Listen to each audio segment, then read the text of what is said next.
Te ve perfecto ahí, Norberto. Empecemos así, no hay problema. Lo vamos viendo en el camino, así podemos empezar, por favor. ¿Se podrá, Norberto? Así está perfecto. Bueno, nosotros cuando hablamos de plan de negocio, proyecto de inversión, tenemos que partir de la base de cuáles son las características del mercado hotelero gastronómico. Lo que solemos decir es que la demanda es cada vez más exigente, la oferta cada vez más competitiva. Y estas dos razones se trasladan a una menor rentabilidad. Entonces decimos, bueno, el plan de negocios es un instrumento que permite realizar tanto un estudio de factibilidad previo a la puesta en marcha de la empresa como una gestión adecuada durante su desarrollo para mejorar la competitividad. O sea, nosotros lo que estamos sugiriendo es que el plan de negocios debería hacerse antes de la puesta en marcha y después a lo largo de la vida de la empresa de la misma forma. El plan de negocio supone varios planes que se ejecutan simultáneamente, empezando por el plan comercial. El plan comercial es el más importante, porque si no somos capaces de seducir al cliente, los otros planes no tienen sentido. Y luego el plan operativo, el plan administrativo y el plan financiero. Pensemos que en el plan comercial la finalidad de cualquier empresa es la de obtener una ganancia y, para decirlo de una forma un poco más amplia, atraer y retener clientes satisfechos y rentables. Cuando digo atraer, significa tener la capacidad de seducir, de interesar, de motivar a los clientes. Pero no es solo que nos compren una sola vez.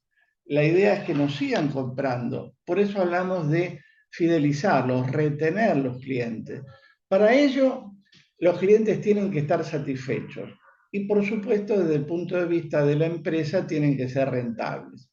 Solemos decir que suele haber una miopía del empresario, parangonando la afección de la vista. La miopía del empresario sería que se centra en los deseos de los clientes y se pierden de vista las necesidades. O sea, lo más epidérmico, lo más cercano, es cuando el cliente me pregunta, por ejemplo, ¿el hotel tiene gimnasio? Ese es un deseo. Y va de suyo que las necesidades no me las explicita. El hecho de tener, por ejemplo, un buen somier, una habitación bien climatizada, eso no nos lo pide. Va de suyo que eso existe y es la necesidad. Entonces, respecto a este aspecto, lo que nosotros decimos es, centrémonos en las necesidades, sin perjuicio de cumplir los deseos de los clientes. Cuando hablamos de satisfacción del cliente, decimos que ofrezcamos únicamente lo que podamos cumplir y luego demos un plus. Esto sería algo así como algo que el cliente no espera, y esto es el secreto para poder fidelizarlo. Joel Baker nos habla de una parálisis paradigmática, y esto lo que nos quiere decir es que la realidad cambia con más velocidad de lo que pensamos. En consecuencia, los paradigmas, los modelos en base a los que diseñamos nuestro negocio nos limitan.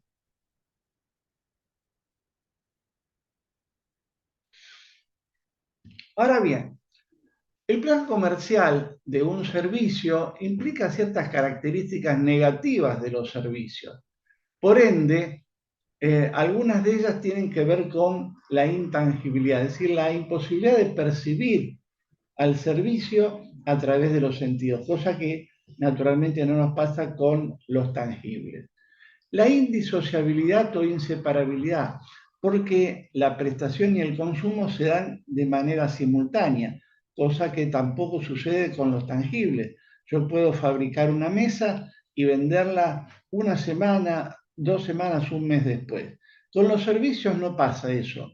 En la medida que yo estoy prestando el servicio, el cliente lo está consumiendo. Esa simultaneidad nos, no nos da la posibilidad de error, porque el error puede traducirse en la pérdida del cliente.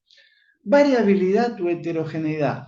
Esto depende, decimos, de quien brinda el servicio. Si yo tengo en un hotel 3 recepcionistas, tal vez el de la mañana es más empático, más amable, más agradable que el de la tarde. Es decir, yo tengo muchas veces variabilidad por quienes brindan el servicio. Y por último, la imperdurabilidad, porque es un producto altamente perecedero. La habitación que no vendo hoy no la puedo estoquear para venderla mañana. De la misma forma, una mesa de un restaurante, si no la ocupé hoy, no lo puedo estoquear y vender mañana. Con respecto a esto, les voy a dar la primer consigna para que ustedes se tomen 5 minutos y la respondan, que es, frente a estas características negativas de los servicios, ¿qué es lo que podemos hacer para remediar, para neutralizar estas características negativas? ¿De acuerdo? Son 9:30, a las 9:35 compartimos a ver qué solución le encuentran a estas negatividades.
Profe, ¿cuánto tiempo tenemos para la actividad?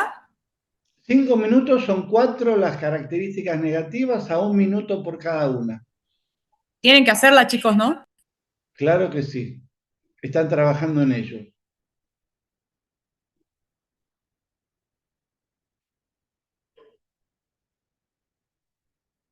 Esto es lo que yo les decía al comienzo, de que construyamos entre todos el conocimiento. es la mejor forma, la modalidad de taller de hacerlo.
Bueno, ya pasaron los 5 minutos. A ver, Lucy, que me parece que estuvo pensando bastante en estas características negativas. ¿Qué es lo que hacemos con la intangibilidad, Lucy?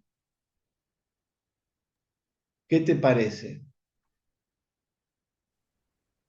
Tenés, Estás tenés, muteada. tenés resultados en el chat, profe. Sí, pero yo no lo estoy viendo, o sea que en todo caso, si les parece, me lo van relatando. A ver, acá vemos, por ejemplo, Mariano Ochoa. ¿Te podés Sí, activar tu micrófono, por favor?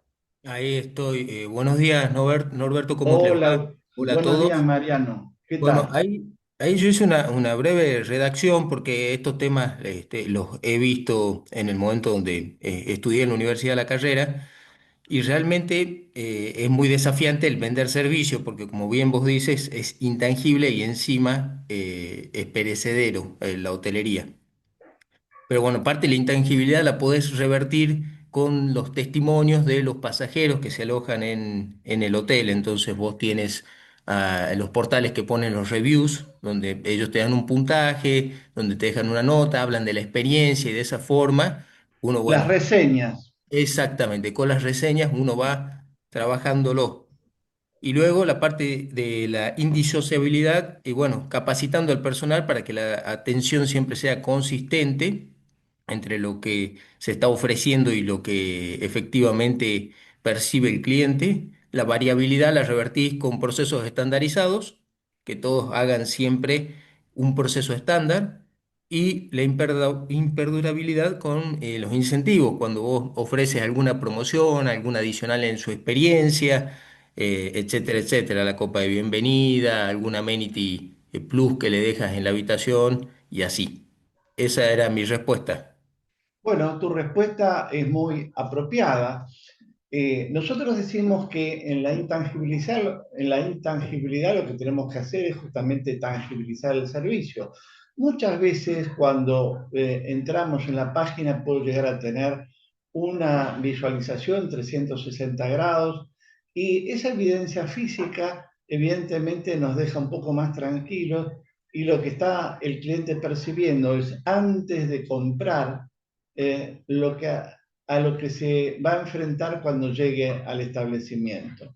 La indisociabilidad, como bien nos dijo Mariano, acá tenemos una tarea que es entrenar, capacitar, adiestrar al personal, pero también tener ciertos protocolos porque los problemas van a surgir. ¿Cuáles serían las formas de resolver esos problemas? Tenemos que anticiparnos al problema buscando soluciones al mismo. De nuevo, con la variabilidad, el secreto es la capacitación. Esto que están haciendo ustedes, evidentemente, a eso se refiere.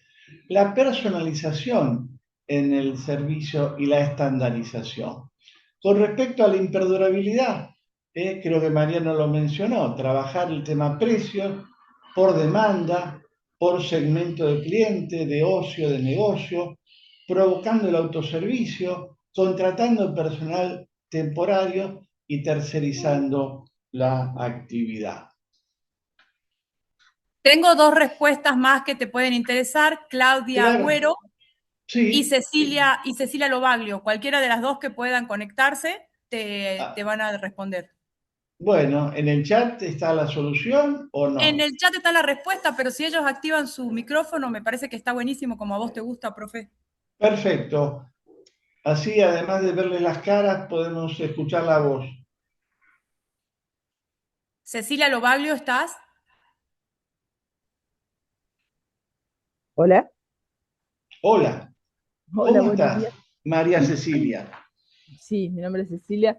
Sí, yo decía que, bueno, eso que dijo usted, por ejemplo, de la intangibilidad, las evidencias, por ejemplo, el recorrido 3D de las habitaciones o de los lugares del hotel, eso es bastante lindo para los Útil. clientes. Claro, es bastante útil porque además es como una forma de estar ahí, ¿no? Eh, después Sí, también la capacitación, la formación y sobre todo es muy importante en la indisociabilidad y la variabilidad los recursos humanos en cuanto a la capacitación y que también como el empleado forma parte del servicio, entonces el estar capacitado y aparte el sentirse parte y como ponerse la camiseta de la empresa es útil a la hora de brindar el servicio, además de estandarizar algunos procesos que en los servicios eh, es útil, eh, pero, pero bueno, siempre está la heterogeneidad de las personas, entonces también permitir eh, a la persona su creatividad y formar parte de ese servicio, ¿no? excelente, María Cecilia. Bueno, gracias por tu De participación. nada. Evidentemente hay estrategias de solución que las tenemos que poner en marcha antes de que el problema se suscite. Vamos a ir invitando a ciertos autores o empresas, en este caso el grupo de consultores de Boston, que elaboró una matriz de crecimiento-participación. O sea, en toda matriz donde hay dos variables vamos a tener cuatro escenarios posibles. Al primer estadio, cuando se introduce el producto en el mercado, es decir, cuando se inaugura, ya sea el hotel o el restaurante, ustedes me van a permitir la licencia de que yo hable de hoteles cuando ustedes lo decodifican como empresa de alojamiento. De la misma manera que el restaurante, que es la versión más completa de la gastronomía.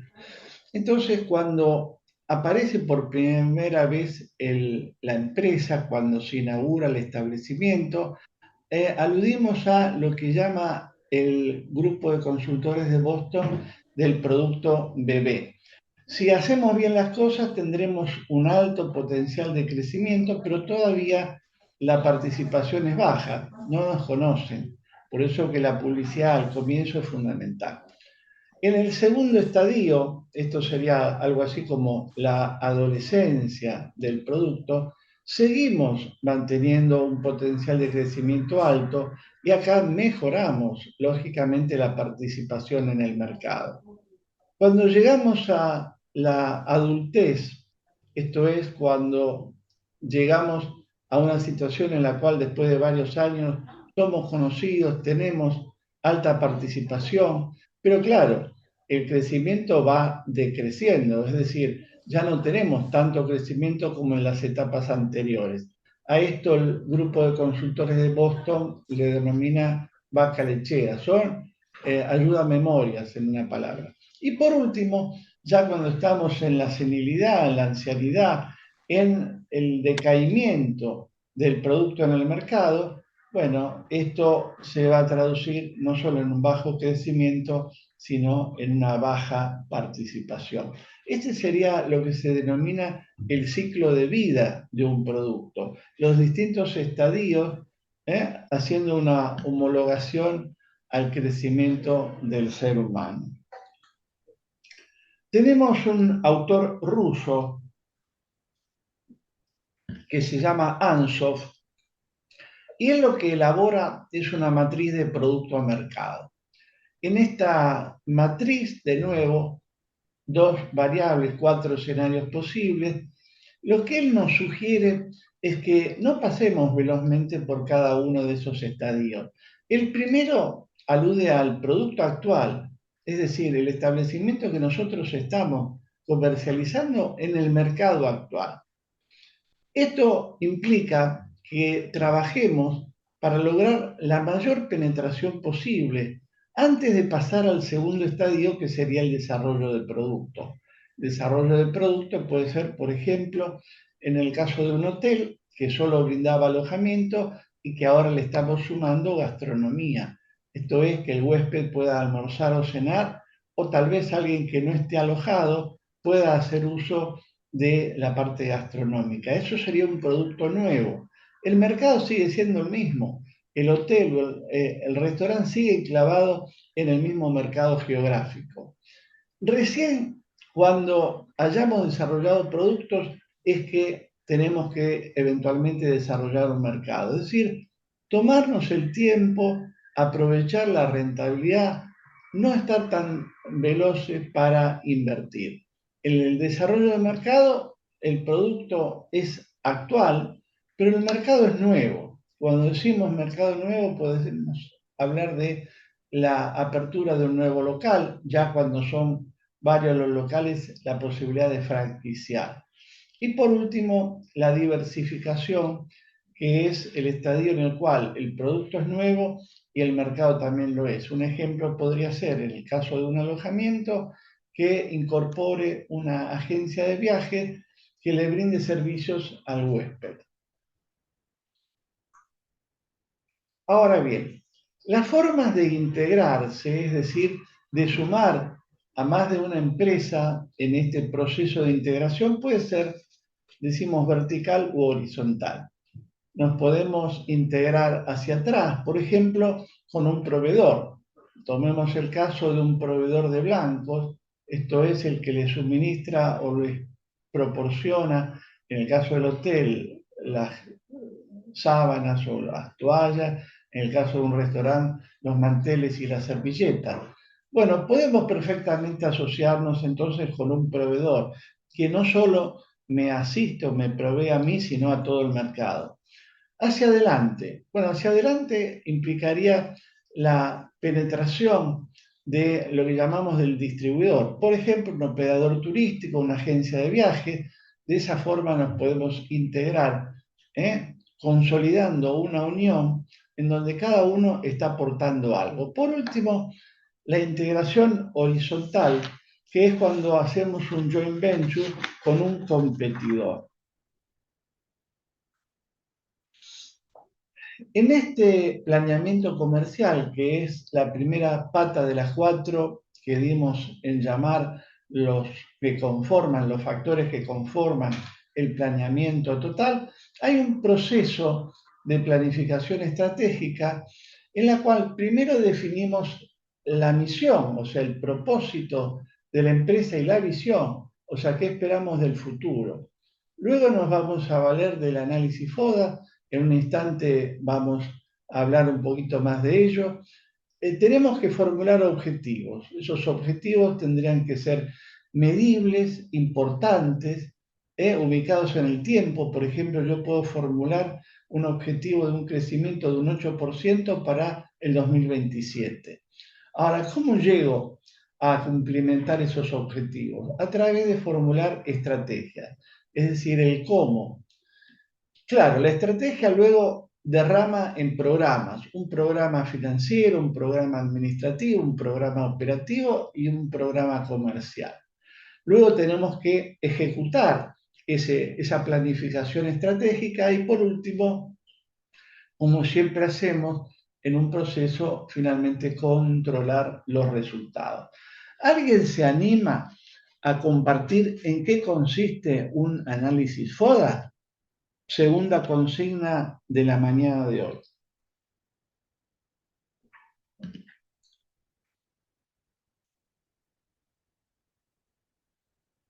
Antes nos hablaba Mariano, María Cecilia. Sería Buenos días. Hola. Hablaría de parte de las fortalezas, oportunidades, debilidades y amenazas de un producto o un servicio. En este caso, bueno, hablamos de los servicios, ¿o no? Sí, claro que sí. ¿Y en qué consiste esto de fortalezas, oportunidades, debilidades y amenazas? ¿Cuáles son las variables que el cliente, en este caso, puede aportar? Hay algunas variables que son controlables, es el caso de las fortalezas y las debilidades, y hay otras variables que no lo son. Entonces, lo negativo estaría dado por lo que el mercado nos proporciona. Evidentemente, las debilidades son internas y el cliente, la empresa en este caso, puede combatir, puede resolver esas debilidades porque son internas. En cambio, tenemos las amenazas que son exógenas, están fuera de la posibilidad de que el cliente actúe sobre ellas, pero tenemos que tener alguna solución, tratar de neutralizar a lo sumo la amenaza. ¿Qué es lo que nos está pasando ahora, por ejemplo, para los establecimientos nacionales, con una paridad cambiaria que los economistas dicen que está retrasada? Esa paridad cambiaria que hoy tenemos alienta al turismo hacia el exterior, de forma tal que en el caso de un hotel, de un restaurante, tienen menos nivel de ocupación por algo que es extraño, que es exógeno, que es exterior. Es una variable que el empresario no controla. De la misma forma, en el caso de las oportunidades sí son internas, como son externas como las amenazas. En este caso, las oportunidades son positivas, las amenazas son negativas. De la misma forma, las fortalezas son positivas y las debilidades son negativas. Estas últimas se pueden clasificar en altas, medias o bajas. Esto da lugar a ciertas estrategias. En el caso de que haya fortalezas y oportunidades, estamos en presencia de una estrategia ofensiva. Si en realidad tenemos oportunidades pero somos débiles, hablamos de la posibilidad de reorganizarnos, es decir, de establecer un protocolo para superar esas debilidades. Si yo tengo fortalezas y amenazas, hablo en este caso de una estrategia defensiva. Por último, si tengo debilidades y amenazas, de lo que se habla en este caso sería de la supervivencia. Ahora bien, si queremos analizar el plan comercial, tenemos que valernos de dos tipos de entorno. Un microentorno que está dado por los competidores, los proveedores, los clientes y los intermediarios. Acuérdense, cuando hablamos de intermediarios, hablamos de la cadena de distribución. Por ejemplo, una agencia de viajes, un operador turístico. Más allá de este microentorno, que es lo más cercano a la empresa, tenemos lo que denominamos un macroentorno. Y aquí aludimos a lo demográfico, lo económico, lo natural, lo tecnológico, lo político, la cultura y la legislación. Les voy a dar una tercera consigna. En este caso le vamos a dedicar 1, 2, 3, 4, 5, 6, 7 minutitos a que ustedes me den ejemplo de en qué consiste, por ejemplo, lo demográfico, lo económico, lo natural, etc. 7 minutitos, en este momento son menos 7 minutos, a las y 10 vamos a poner la puesta en plenario. Repito la consigna, que ustedes me den ejemplo de en qué puede influir este macroentorno al desenvolvimiento de la empresa.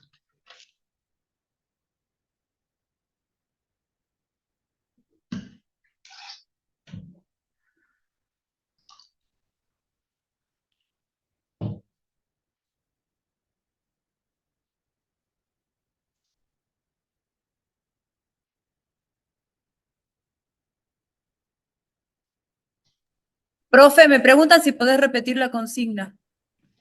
por favor.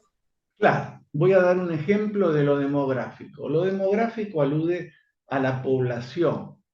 Esto es, en la cual yo estoy inserto, en la cual presto servicios. Si yo estoy en presencia, por ejemplo, de un hotel o de un restaurante que se sitúa en la ciudad de Buenos Aires, lo que es el AMBA, incluso el conurbano bonaerense, yo estoy en presencia de un tercio de la población de Argentina, solamente en ese segmento. Me refiero al AMBA, el área metropolitana de Buenos Aires. Evidentemente, no va a ser la misma oferta y la misma demanda en la ciudad de Buenos Aires, en donde no solo yo tengo eh, eh, porteños, sino también gente del exterior. Eh, en este caso, lo demográfico va a condicionar al hotel o al restaurante.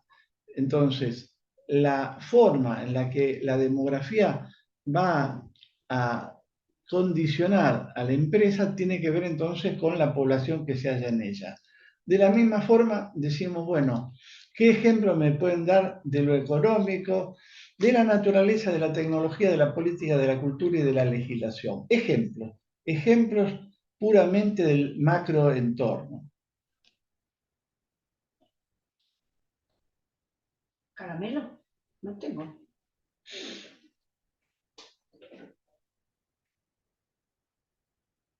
A las 10 hacemos plenario.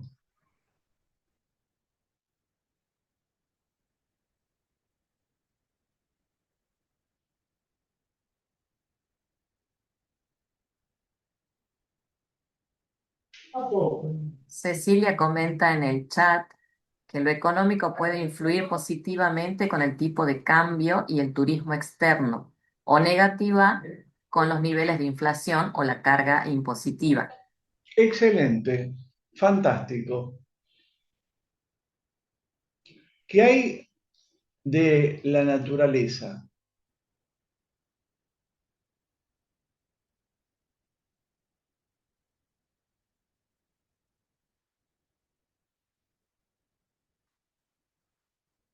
¿En qué forma la naturaleza puede incidir o condicionar el plan comercial de nuestro hotel, de nuestro restaurante?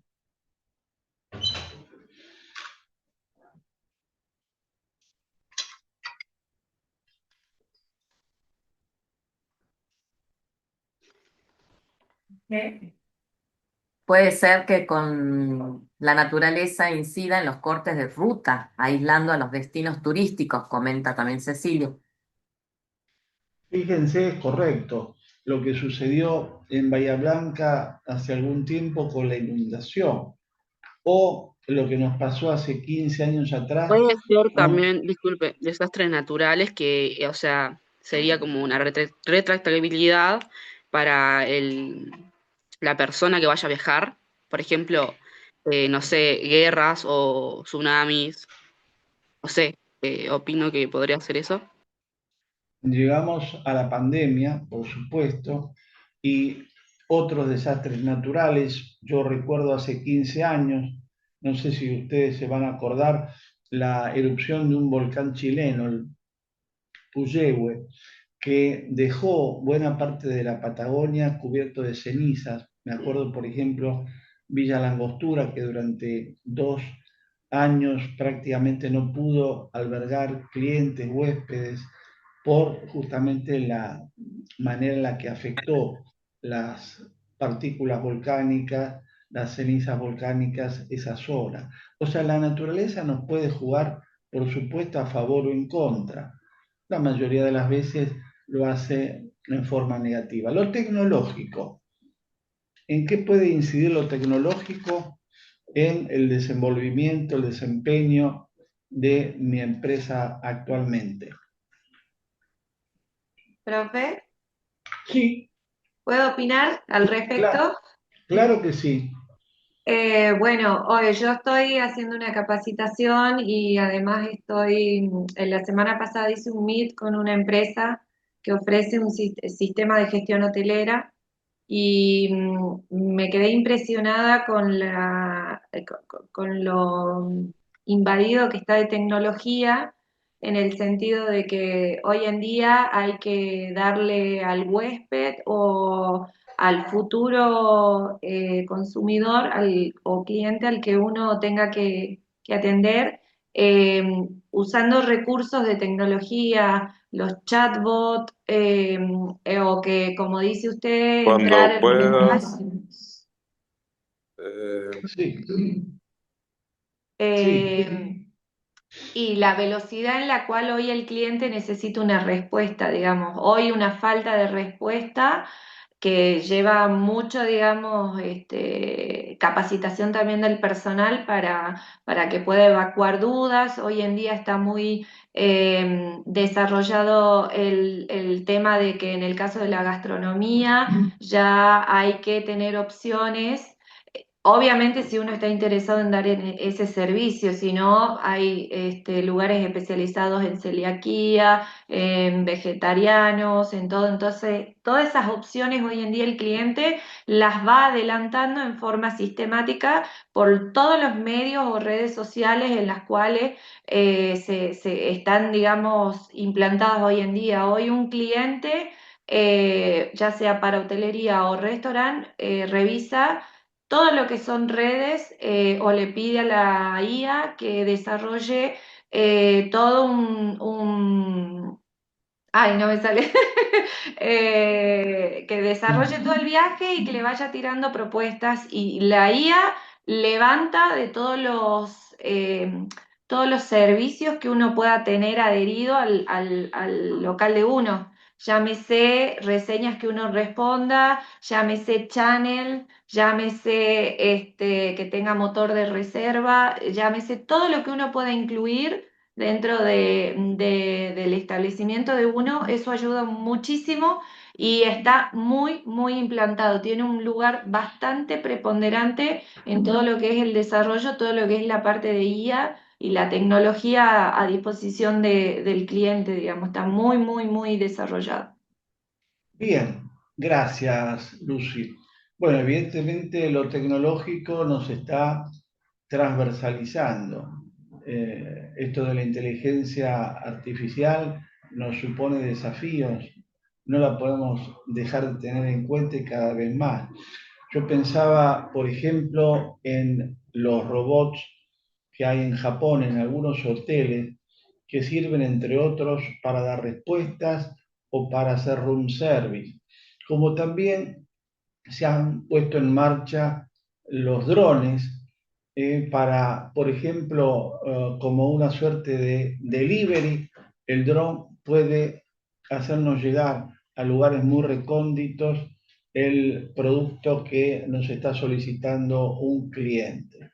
Lo político. Lo político, ¿de qué forma puede incidir o condicionar el desenvolvimiento de una empresa? A ver si se les ocurre cuál.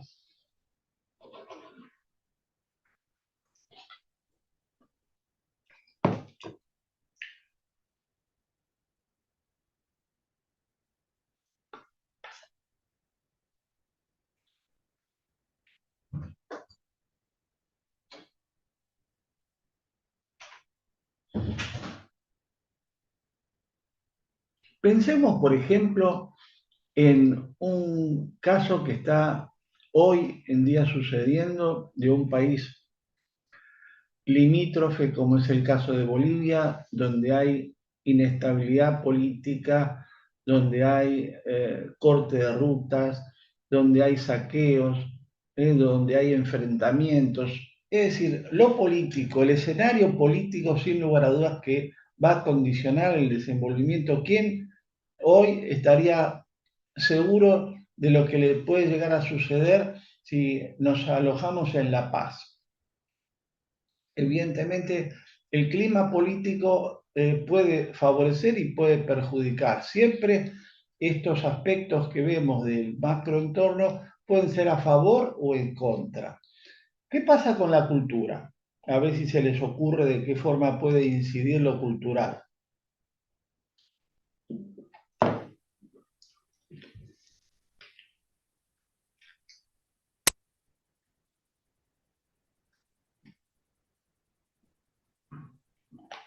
¿Rosana quiere hablar?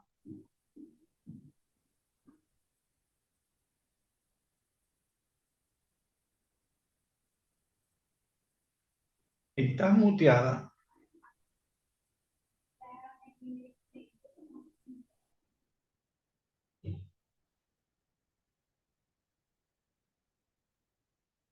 Franco, Constanza, Rosana, Lucy. Bueno, pensemos en lo que sucede en Mendoza, en menor medida en San Juan, La Rioja, etcétera, con la cultura vitivinícola.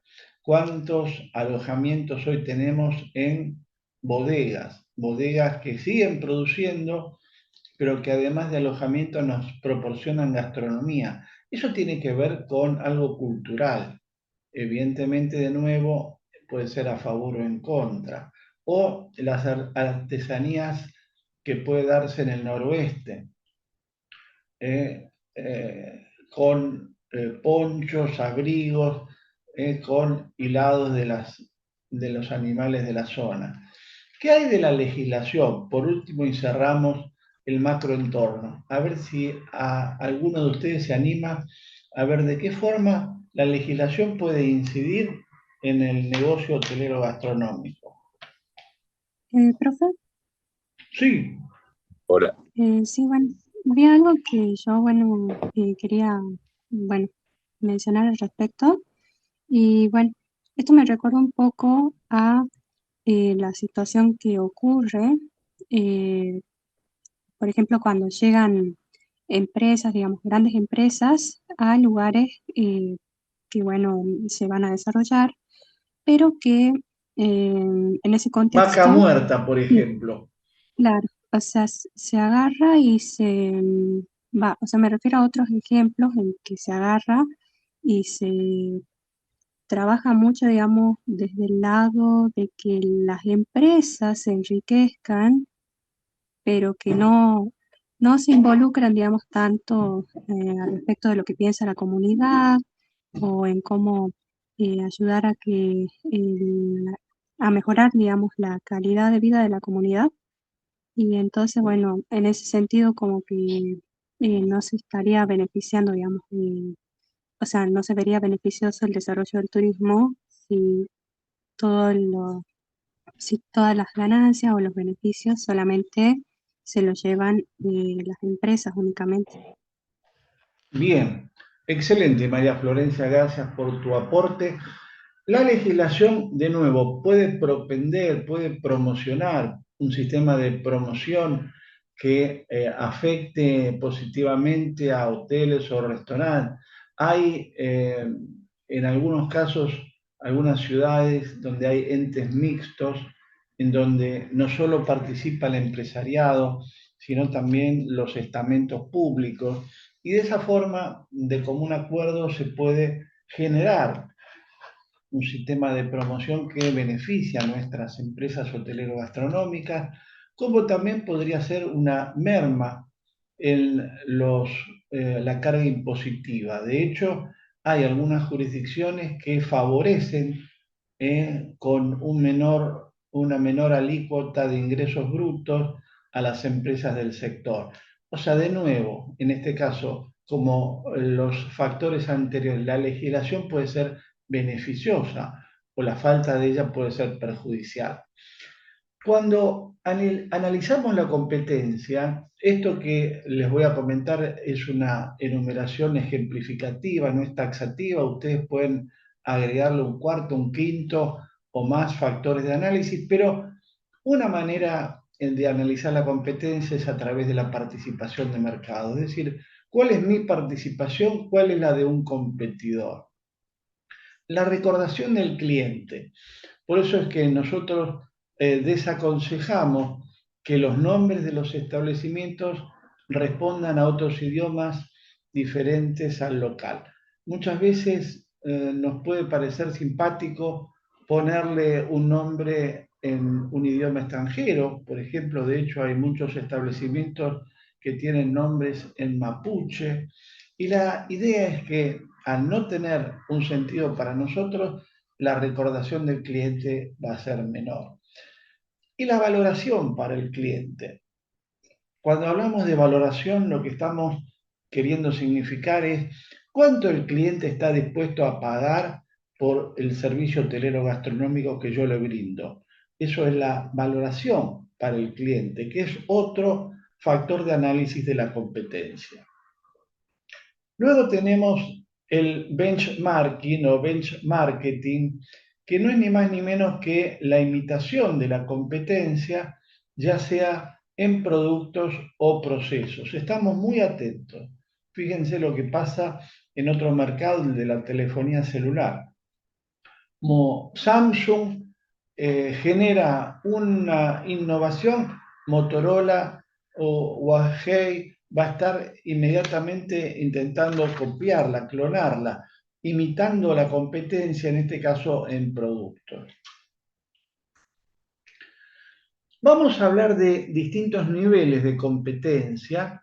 Por ejemplo, si nosotros hablamos del producto hamburguesas, bueno, eso sería la competencia inicialmente de producto, en donde intervienen empresas como McDonald's y Burger King. Pero esto es como cuando tiramos una piedra en un espejo de agua, se van produciendo círculos concéntricos. Si yo me alejo un poquito del mismo producto, puedo hablar de categoría de producto.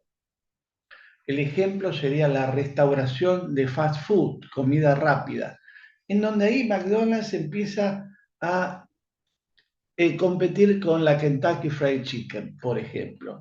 Si hay un huésped o un comensal que se va a la Kentucky, me deja de comprar a mí si soy McDonald's. O sea, muchas veces no tenemos que ver solamente al competidor por el producto, sino también el competidor por categoría de producto, restauración de comida rápida en nuestro caso. De la misma forma, otro círculo concéntrico ya más alejado podría darnos la pauta en el ejemplo de comida preparada. En los super o hipermercados se dan patios de comida o en la restauración tradicional. De nuevo, si yo tengo una persona sentada en un restaurante, me va a consumir menos o ninguna hamburguesa en mi local de McDonald's. Y por último, el gasto de renta disponible, en donde el ejemplo es la alimentación versus el ocio.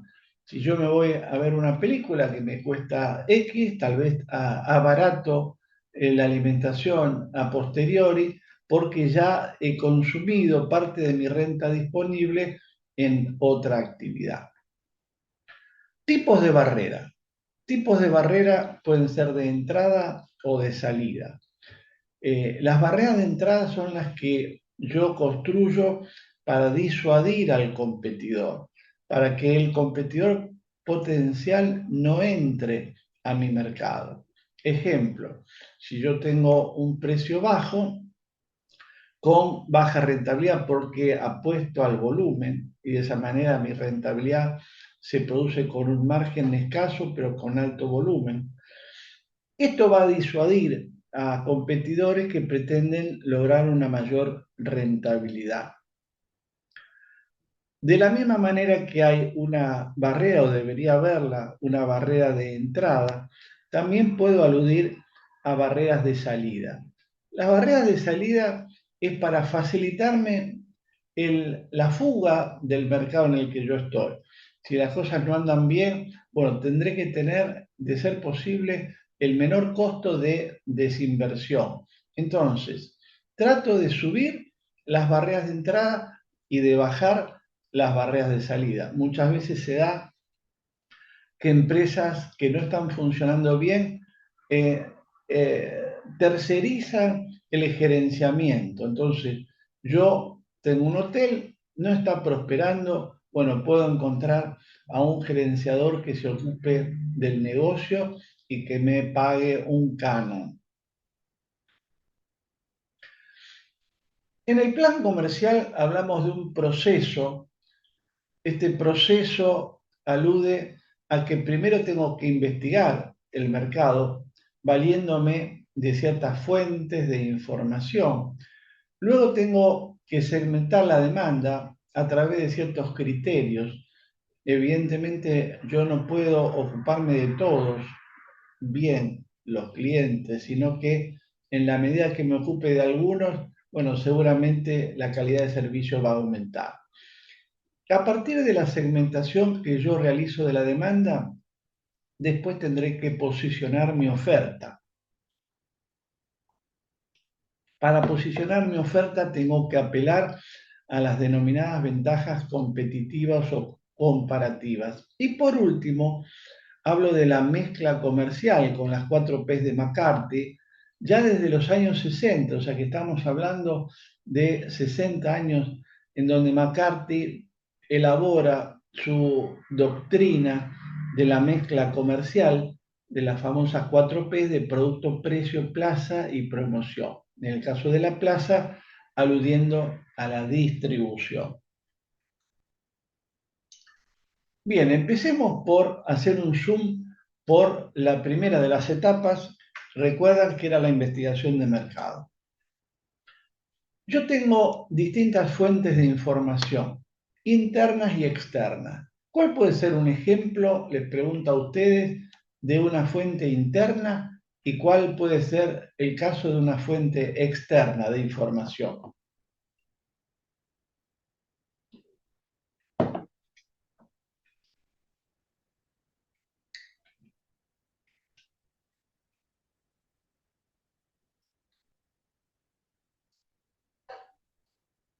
Dos minutos para esta consigna, creo que es la cuarta. Profe, Sí, María Florencia. bien, de lo que decía al respecto de fuente interna y Háblame un fuente poquito más externa, fuerte. sí, al respecto de la fuente interna de información, para mí estaría relacionada, por ejemplo, bueno, en el caso de cada persona que tiene su propio negocio, de, bueno, la información o el análisis que se realice dentro del negocio en cuanto a los clientes, digamos. Por ejemplo, llevar como un control o bueno, o en la base de datos, eh, tener, digamos, un estudio del cliente de quiénes son, cuál es el rango etario, cuál es la frecuencia también, cuáles son los intereses que tienen. Y después, como fuente de información externa, eh, por un lado, está bien, digamos, lo que mencionaba como público o privado, eh, por un lado, por lo que permite realizar una comparativa en cuanto a los datos y también considero, digamos, como una fuente de información externa, eh, ya si cada uno bueno agarra y realiza, digamos, una investigación, eh, digamos, al respecto de las tendencias actuales, eh, para poder saber qué aprovechar. Excelente, gracias María Florencia. Bueno, tal cual María Florencia nos menciona, la fuente de información interna se refiere a aquella información que yo obtengo desde la misma empresa. Afortunadamente los sistemas, los softwares de gerenciamiento del negocio hotelero gastronómico nos proporcionan mucha información estadística y esto sería, no cabe la menor duda, una fuente de información interna.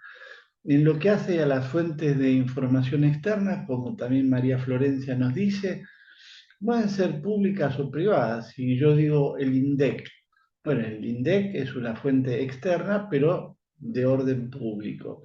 Y privada, María Florencia creo que aludía a una consultoría externa, como privada tendré que costearla, pero también una consultora externa nos puede brindar información en virtud de las consignas que nosotros les damos. Ahora bien, esas serían las fuentes de información. Los tipos de información son de orden cuantitativo y cualitativo. ¿A qué nos referimos? ¿Qué ejemplo pueden ustedes darme de información cuantitativa y cualitativa?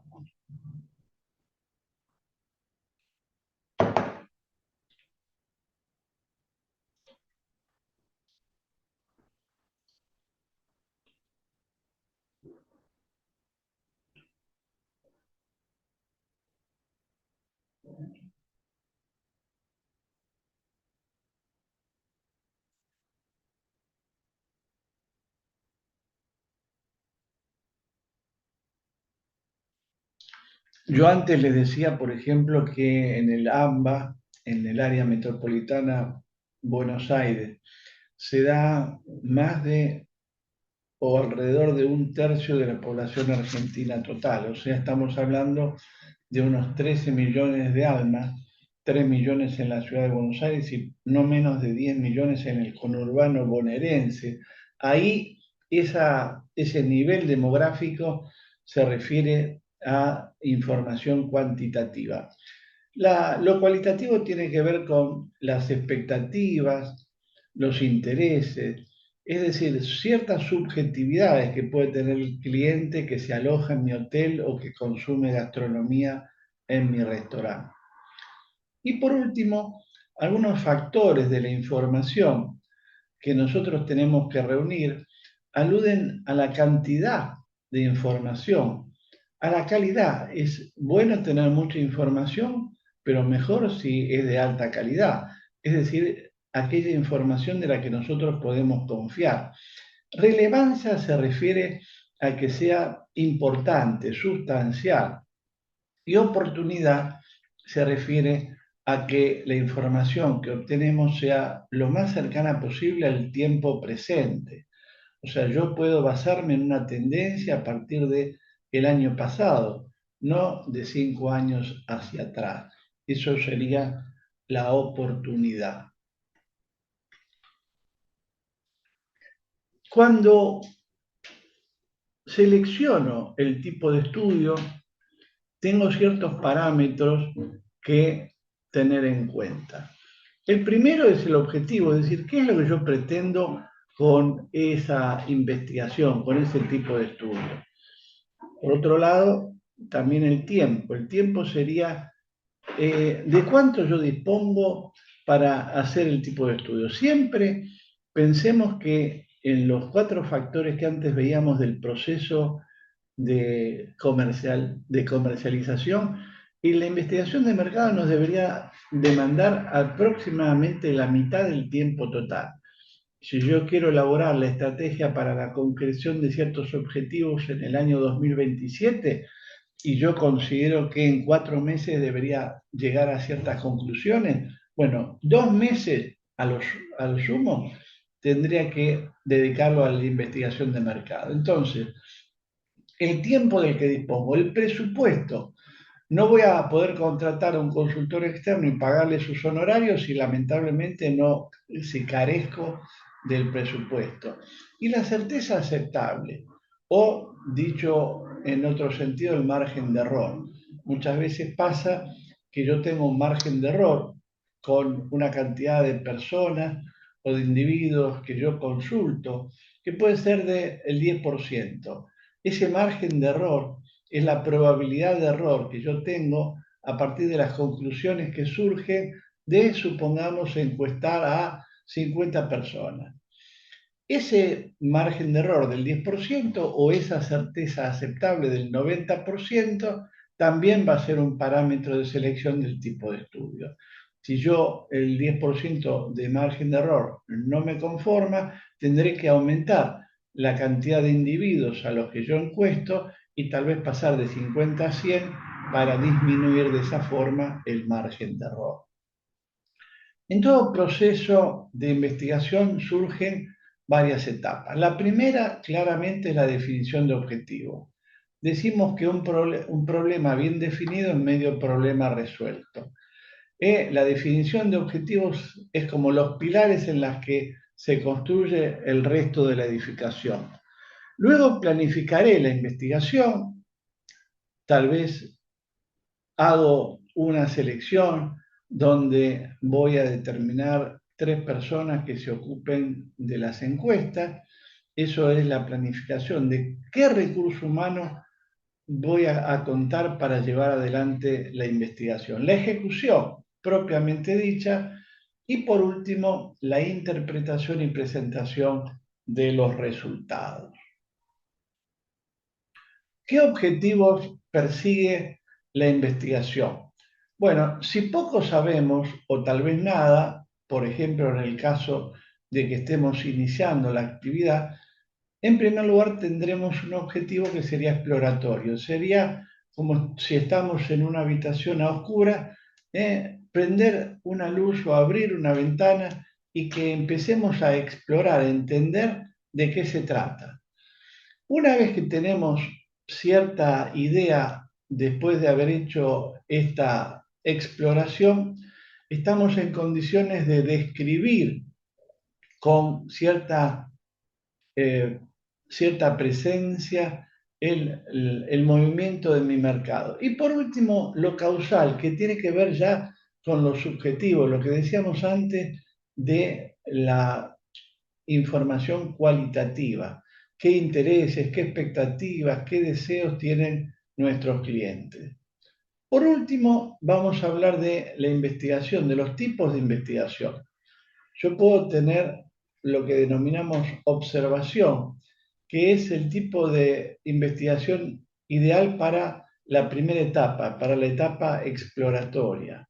Ahí decimos que permite información, obtener información que el público no quiere o no puede dar. Si yo me paro en un aeropuerto o me paro en una terminal de buses o en una estación de trenes, puedo observar el movimiento del público, puedo observar si me acerco al área de información, bueno, las preguntas que el público formula, los intereses que tiene.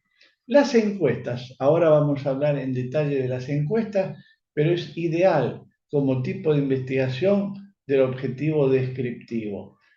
Pueden ser estructuradas o no, y decimos que es tal vez el tipo de investigación más flexible, por eso es que se sigue haciendo.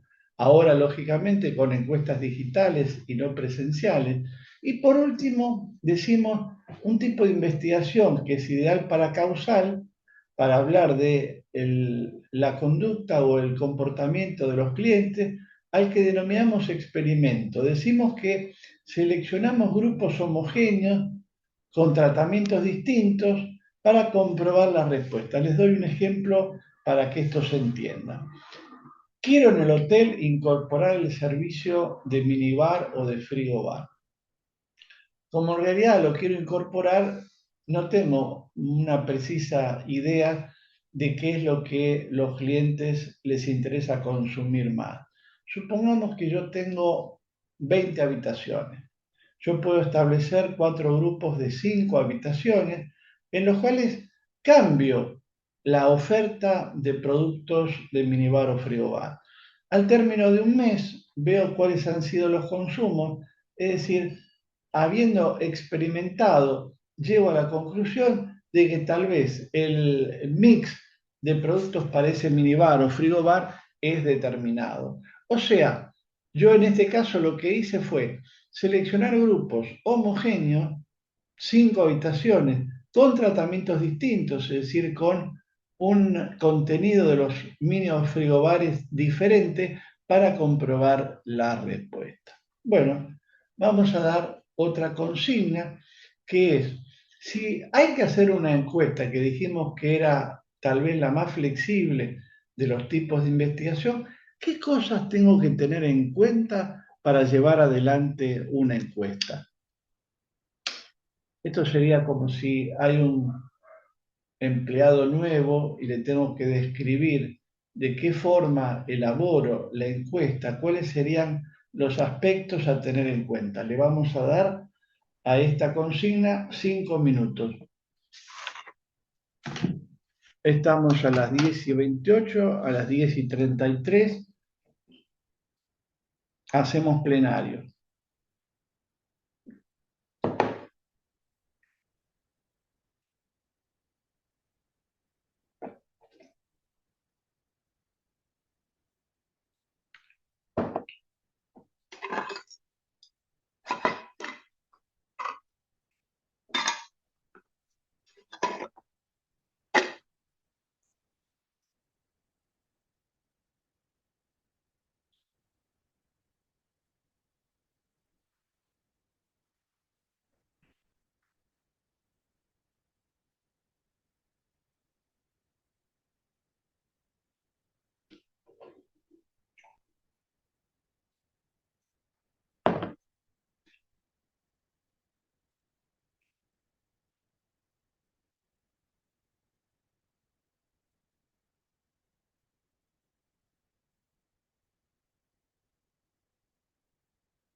Bueno, pasaron los 5 minutos. A ver, ¿cuáles serían las recomendaciones para quien tiene que elaborar una encuesta? A ver quién se anima a comentar lo que opina. Es probable que muchos de los establecimientos donde ustedes trabajan realicen periódicamente encuestas. Bueno, ¿qué tengo que tener en cuenta si yo quiero elaborar, diseñar, formular una encuesta?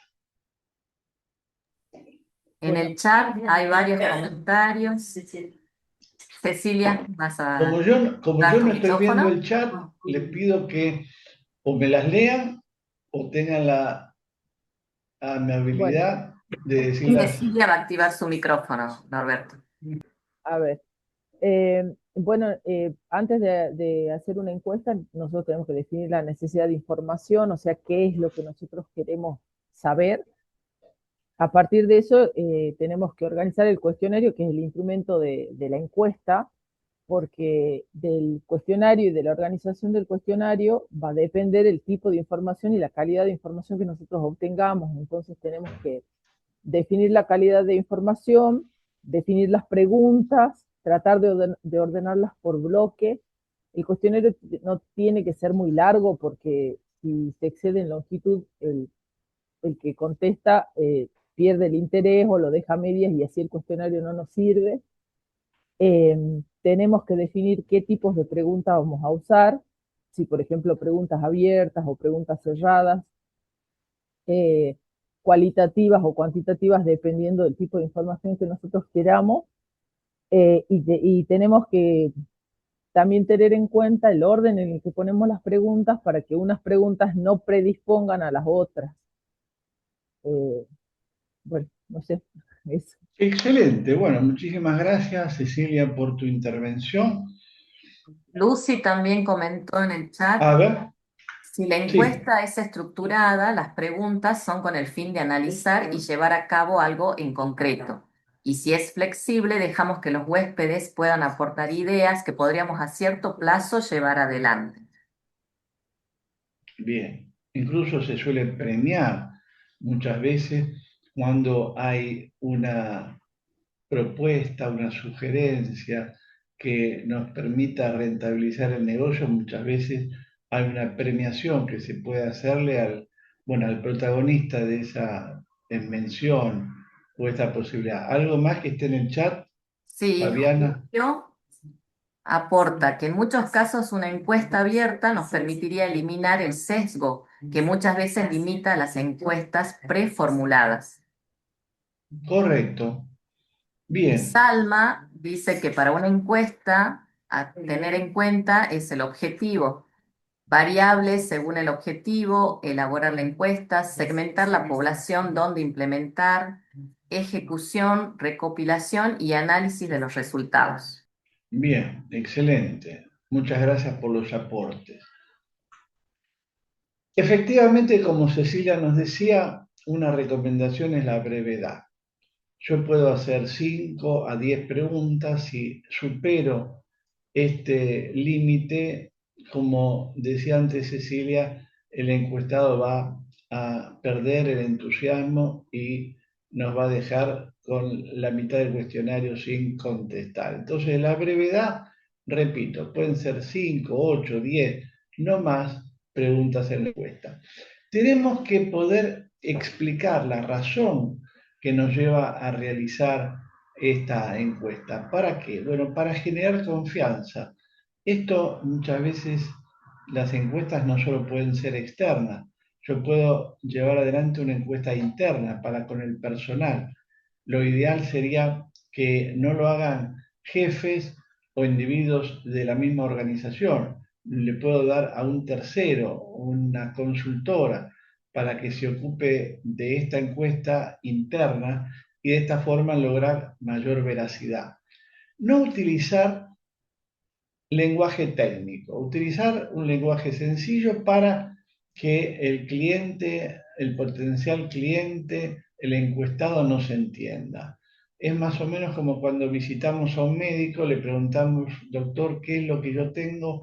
Y bueno, me sale con una cantidad de términos que él conoce por ser médico, pero yo ¿no? Y de esta manera me quedo con la mitad de la información. Entonces, no hablemos de no-show, no hablemos de check-in, bueno, hablemos del pasajero que no se presenta o del registro de entrada, y de esta forma, no apelando a vocablos en otro idioma, nos resulta más entendible, más comprensible de parte del encuestado. No inducir la respuesta.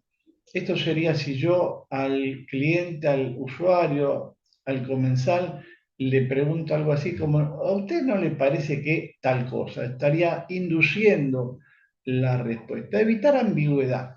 Tenemos que ser claros porque si hay dudas seguramente no vamos a poder aprovechar las respuestas que nos den.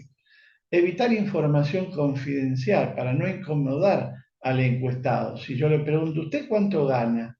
Evidentemente es una pregunta que incomoda al huésped o al comensal. Dar opciones exhaustivas. Claro, en preguntas cerradas, alguien antes mencionó el caso del rango etario. Yo tengo que poder cubrir todos los rangos etarios posibles. O sea, la opción tiene que ser exhaustiva. Y pretestear. Está bueno, antes de llevar adelante la encuesta, es con un compañero tal vez pretestear a ver si tenemos que hacer algún ajuste. Como bien dijeron, los tipos de preguntas pueden ser cerradas o abiertas. Ambas tienen ventajas y desventajas. La cerrada, que es cuando, por ejemplo, se da como respuesta sí, no, mucho, poco, etcétera, tiene la ventaja de la facilidad del procesamiento. Acuérdense que yo llevo adelante una encuesta en, por ejemplo, 20, 30, 50 individuos.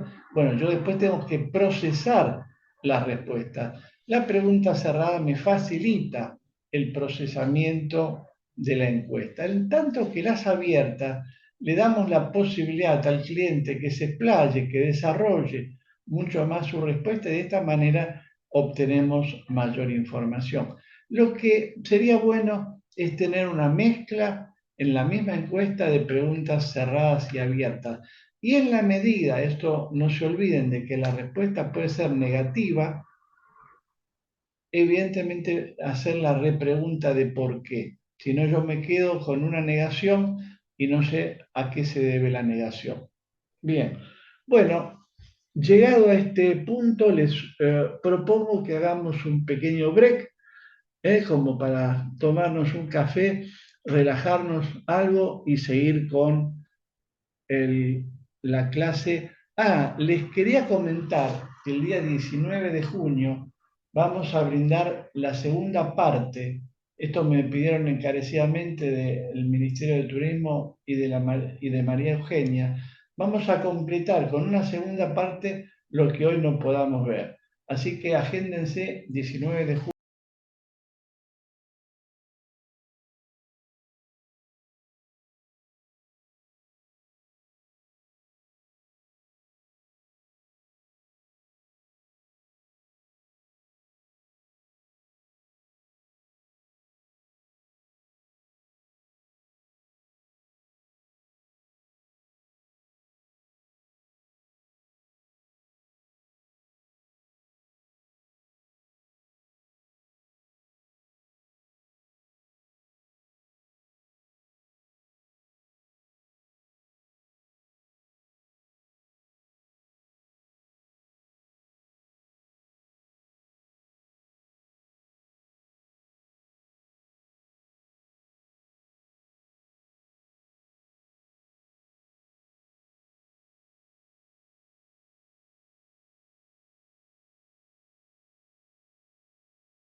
Bueno, vamos volviendo, ya son las 10:50. Vamos entonces.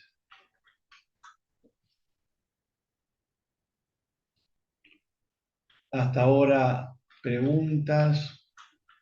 necesidad de ejemplificación de lo visto hasta el momento. No. Bien, me alegro. El proceso de decisión de compra implica inicialmente en el reconocimiento de la necesidad. Luego buscamos información, apelamos a fuentes personales, comerciales y públicas. Fuentes personales quienes serían amigos, vecinos, compañeros de trabajo, familiares. Fuentes comerciales, bueno, las páginas web de las distintas empresas hoteleros gastronómicas. Fuentes públicas, el Ministerio de Turismo, tanto a nivel nacional como a nivel provincial, nos aportan información que nos pueden ser de mucha utilidad. Les pregunto, ¿cuáles les parece a ustedes de estas tres tipos de fuentes, personales, comerciales y públicas, que son las que tienen mayor peso, mayor ponderación, a las que apelamos más fuertemente? ¿Qué les parece? Las públicas, profe. María Florencia dice las públicas. ¿Por qué, María Florencia, pensaste en las públicas? Bueno, porque justamente es como decir que ahí entramos todos, o sea, vale, digamos, lo que digan las personas a las que, eh, a ver, si lo explico de una forma más sencilla. Bueno, ahí Esto quiere sí. decir que, o sea, influye, digamos, tanto lo que piensen, digamos, las personas, o sea, tanto desde la mirada que tengan desde adentro como hacia afuera, porque eso nos permite saber con qué marchamos bien y qué cosas, digamos, hay que mejorar, porque es importante también, digamos, trabajar en la atención al detalle para, bueno, poder estar mejor posicionados también. Bien. Bueno, lo que nos dice María Florencia tiene bastante verdad, porque la fuente pública es neutral, no así las comerciales o personales, que son mucho más subjetivas. Sin embargo, estudios que se han hecho datan de que las fuentes personales son a las que finalmente más atención prestamos. Por ejemplo, la que antes, al comienzo de la charla, Mariano nos decía de las reseñas. Esto cada vez ha ido cobrando mayor fuerza y hoy por hoy, porcentualmente, las que tienen mayor ponderación son las fuentes personales. Después las públicas, por último las comerciales. Ahora bien, una vez que nos nutrimos de mucha y de calidad información, tenemos que evaluar distintas alternativas. Estas distintas alternativas surgen de ponderar los atributos. Ejemplo, para yo elegir un establecimiento hotelero en la ciudad de Mendoza, bueno, una de las cosas en que me va a interesar es en el precio. Entonces, vamos a suponer que el precio tenga una ponderación del 50%. La ubicación, respecto de los sitios que a mí me interesan más, por ejemplo, del centro, cercanía al centro. Bueno, eso evidentemente sería tal vez una ponderación de un 30%. Y en última instancia, el hecho de que yo tenga la posibilidad de pagar con tarjeta y no en efectivo, o que tenga gimnasio o que deje de tenerlo, bueno, a eso le podemos hacer una ponderación de un 5, un 10%. O sea, yo evalúo alternativas ponderando los atributos, estableciendo una porcentualización de cada uno de ellos. Luego compramos. Y por último, tenemos un comportamiento posterior a esa compra. Nosotros le damos estas dos palabras que parecen difíciles de entender, la disonancia cognitiva, que es el malestar por problemas del producto elegido y la pérdida de beneficios del rechazado. Algo así como lástima que no me alojé en tal otro hotel, o lástima que no consumí en otra pizzería porque la verdad es que el actual, donde yo elegí ubicarme, tanto en el alojamiento como en el restaurante, dejan bastante que desear. Bueno, así como hablamos de McCarthy o hablamos de otros autores como el grupo de consultores de Boston, ahora lo traemos a este curso a Plog.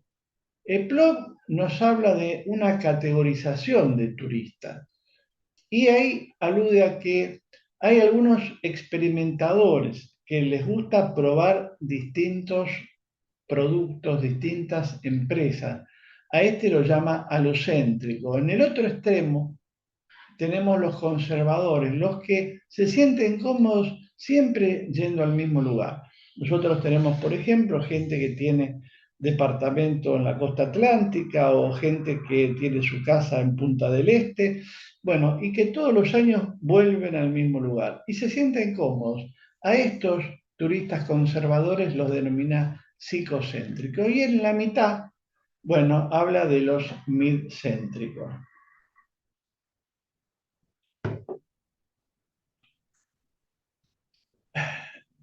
Acuérdense que en el proceso comercial veíamos 4 etapas. La primera era la investigación de mercado, la segunda es la segmentación de la demanda. Acá podemos hablar de ciertas etapas que se dieron en esto que dimos en llamar marketing selectivo. El marketing selectivo implica que, como dijimos al comienzo, no podemos atender a todos. Seguramente si yo pretendo atender a muchos, lo voy a hacer de manera regular. En cambio, si yo me concentro en unos pocos, seguramente lo podré hacer con excelencia y calidad. Esta segmentación implica ciertos criterios que oportunamente veremos y determina un perfil de la demanda. El perfil puede ser el rango etario, puede ser el poder adquisitivo, la ubicación geográfica, ya también lo veremos con mayor detenimiento. Una vez que yo fragmenté el universo potencial de clientes, bueno, puede ser que lo haya segmentado en 5 porciones y de estas 5 porciones tengo que elegir una. Selecciono el segmento que por mi afinidad y otras razones a mí me conviene apuntar. Por último, el posicionamiento, que es la mezcla comercial de la que dimos cuenta.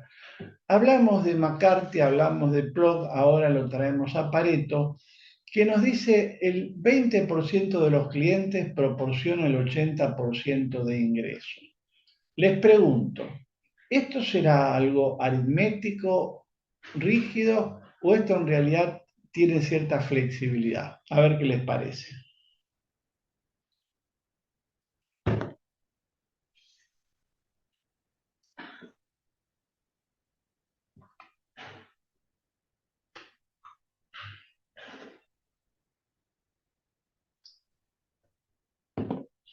¿Algo por el chat? Nada aún. Nada Capaz aún. pueden repetir la consigna. Parece que están agotados. Sí, la consigna tiene que ver con que Pareto, y de ahí el principio que lleva su nombre, nos dice que el 20% de los clientes que tengamos en el hotel o en el restaurante nos proporcionan el 80% de nuestros ingresos, de nuestra rentabilidad. La pregunta, la consigna es, ¿este porcentaje o estos dos porcentajes son absolutamente rígidos, inconmovibles, o en realidad tiene que ver con una aproximación?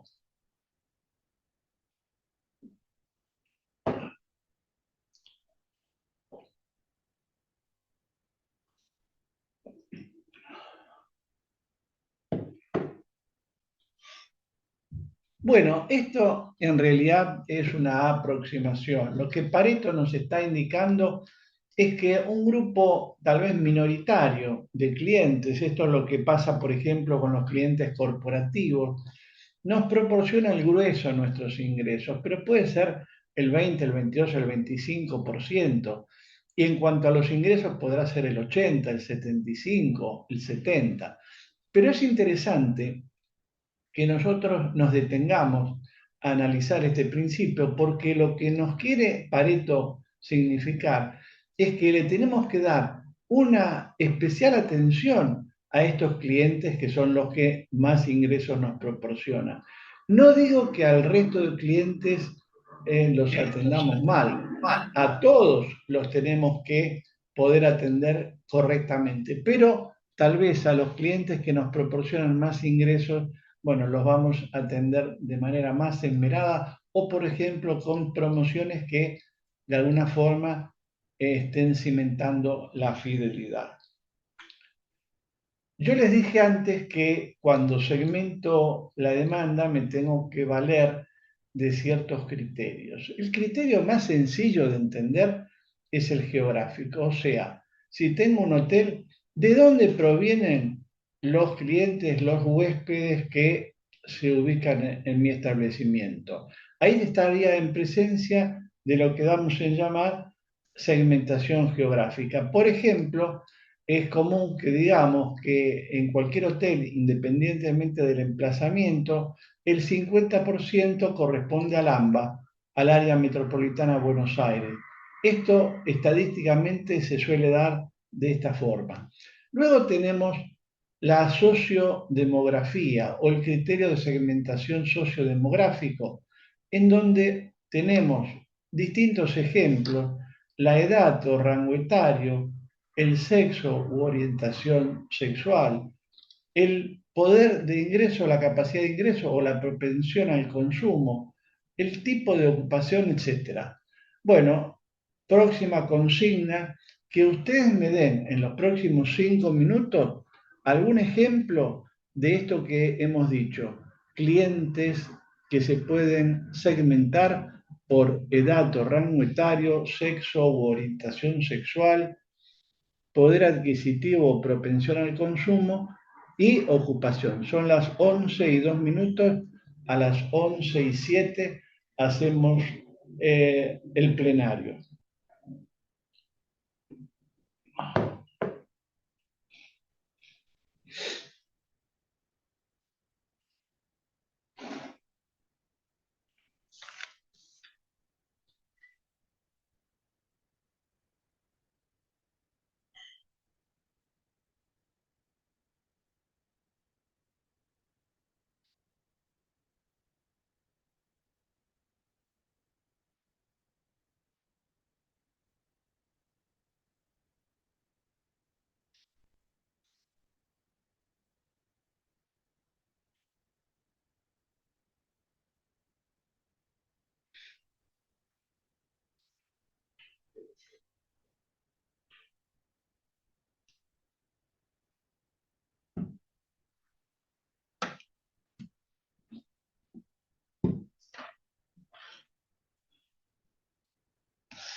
Bueno, pasaron los 5 minutos, son las 11:07. A ver si alguien se anima a darme un ejemplo del criterio de segmentación por Sí, hay edad. varios comentarios en el chat.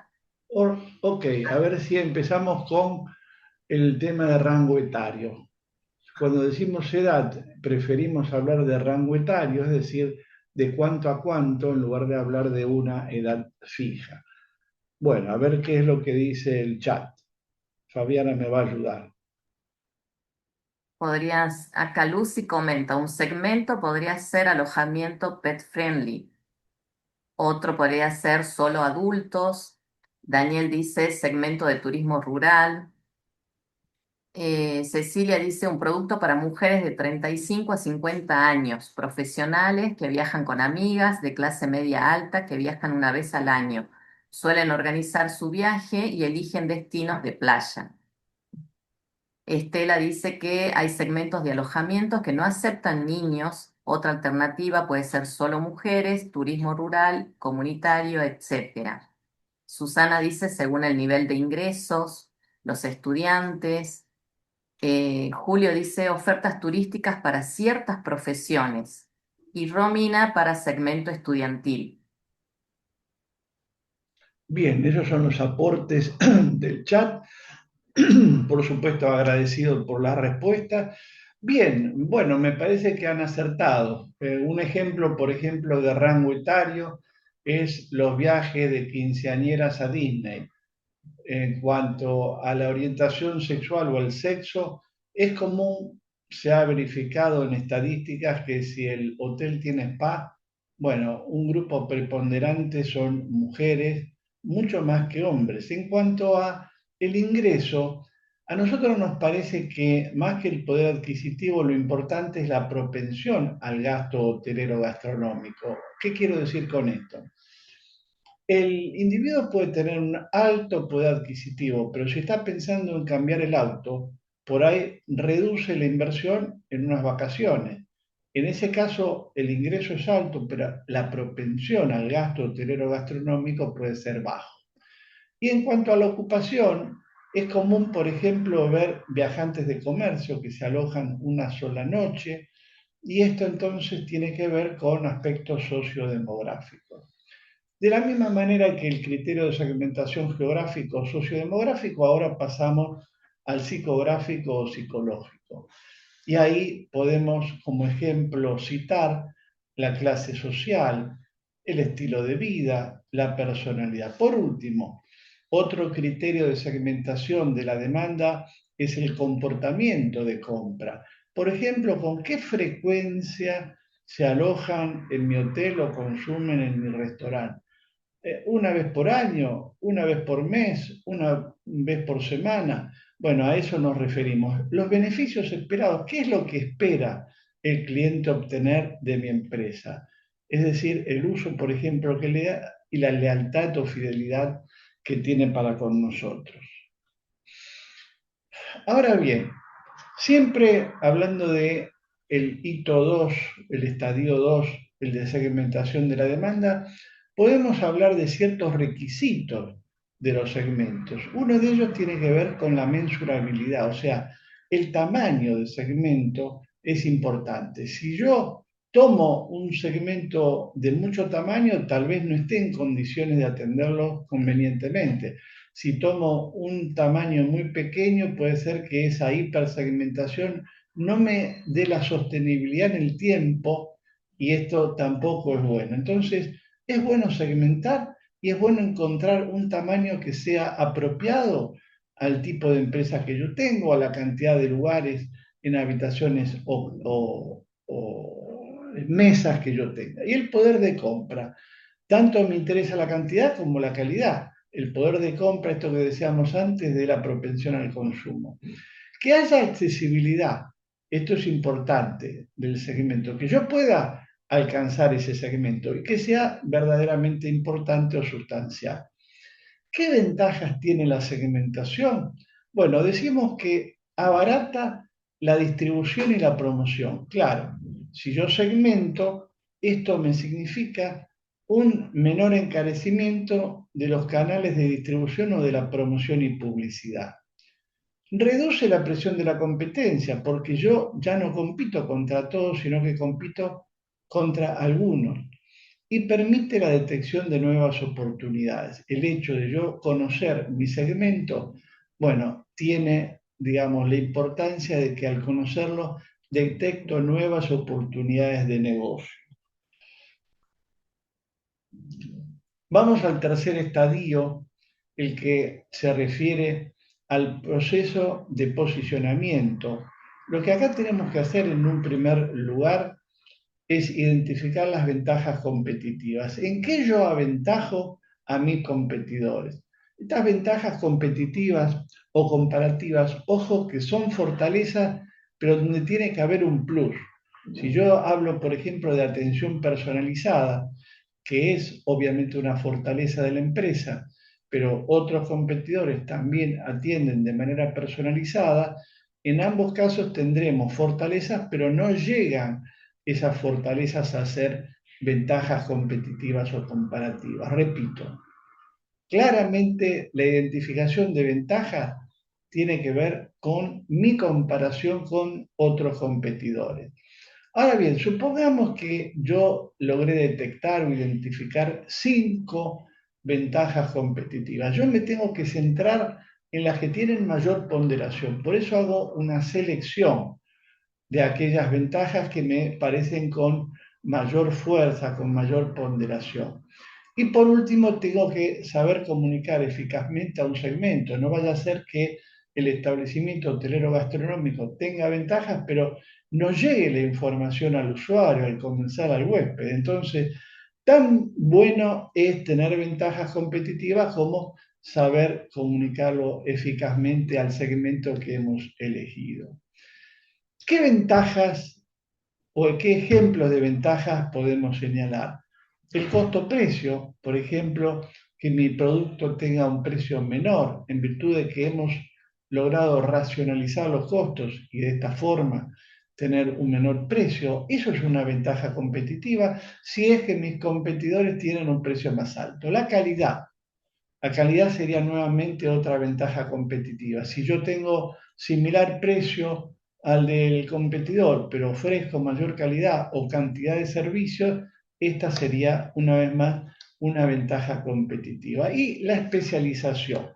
Si yo me planteo especializarme en clientes corporativos, evidentemente esa especialización va a matar a la generalización. Es decir, evidentemente estos tres son ejemplos, es una enumeración ejemplificativa y no taxativa. Vamos a ver, así como trajimos a varios autores, ahora le toca a Peter Senge, que nos dice que la capacidad de aprender con mayor rapidez que la competencia tal vez sea la única ventaja competitiva sostenible en el tiempo. ¿Qué quiere decir? Que siempre tenemos que procurar estar un paso adelante de mis competidores. Esto es la capacidad de aprender, de mutar, tener una dinámica, estar muy atento con antenas desplegadas a ver qué es lo que hacen mis competidores y siempre procurar estar un pasito adelante. ¿Qué requisitos tienen o deben tener las ventajas competitivas? Por de pronto ser importante, ser sustancial, ser relevante. En segundo lugar, ser comunicables. Acuérdense que nosotros decíamos que la comunicación tiene que ser fluida. Entonces la comunicabilidad es un requisito que tiene que tener la ventaja competitiva o comparativa, que sea asequible. Lo que estamos queriendo decir es que el cliente puede pagar la diferencia. No tendría demasiado sentido que yo tenga una ventaja competitiva si el cliente, por una cuestión de onerosidad, no puede pagar la diferencia entre mi establecimiento y el otro. Y la rentabilidad, que no puede nunca estar ausente, la rentabilidad para la empresa. Ahora hablemos de algunos errores de posicionamiento. El subposicionamiento sería que nos posicionemos por debajo de lo que debería ser mi posicionamiento. Lo contrario es el sobreposicionamiento. Y por último, hablamos del posicionamiento confuso. Les voy a dar ejemplos de los tres. En cuanto al sobreposicionamiento, es cuando pretendemos tener un posicionamiento mayor al real. Esto es más o menos como cuando tenemos que redactar nuestro currículum vitae y ampliamos artificialmente tal vez nuestra experiencia o nuestro saber. Ahí nos estaríamos sobreposicionando. Si el hotel o el restaurante está ofertando cosas que después no puede cumplir, se estaría sobreposicionando. El subposicionamiento es más difícil de encontrar, pero les voy a dar un ejemplo real, que algo que se dio hace algún tiempo en España, donde el Estado español determinó un cambio en las alícuotas del impuesto al valor añadido, lo que sería nuestro impuesto al valor agregado, determinando una alícuota superior para hoteles de 5 estrellas. Es decir, hoteles de 1 a 4 estrellas tenían una tasa o alícuota de imposición y los de 5 tenían una tasa mayor. ¿Qué es lo que hicieron muchos hoteles de 5? Dejaron una estrella en el camino y se posicionaron, en este caso, como hoteles de 4. ¿Para qué? Para pagar menos, para tener menos carga impositiva. Ese sería un muy buen ejemplo de subposicionamiento. Y por último, el posicionamiento confuso. Si yo pretendo vender un producto y digo que es de alta calidad y lo hago a un precio bajo, esto resulta sospechoso. El cliente considera que esto es difuso, confuso. Es difícil pensar que yo estoy ofreciendo mayor calidad a un menor precio. Lo razonable es que haya cierta correlatividad entre la capacidad de ofrecer alta calidad en el producto y hacerlo a un precio notoriamente mayor. El mapa perceptual sería el que representa el posicionamiento de nuestro producto respecto de la competencia. Esto se puede graficar. Bien, hemos cumplido con las 3 primeras etapas. La etapa de investigación del mercado, la etapa de segmentación de la demanda y la etapa de posicionamiento de mi oferta. Llegado a este punto, me interesa que ustedes me indiquen si hay dudas, necesidad de aclaración o de ejemplificación. Si tenemos alguna pregunta para formular, estamos llegando a la finalización de esta primera parte. Recuerden que el 19 de junio vamos a ver una segunda parte de este mismo curso de planeamiento. Estamos a disposición de ustedes para contestar las preguntas que tengan de lo visto en esta primera mitad. Y agradecerles, por supuesto, a aquellos que han tenido la posibilidad de prender la cámara. A ver si en el chat aparecen algunas dudas.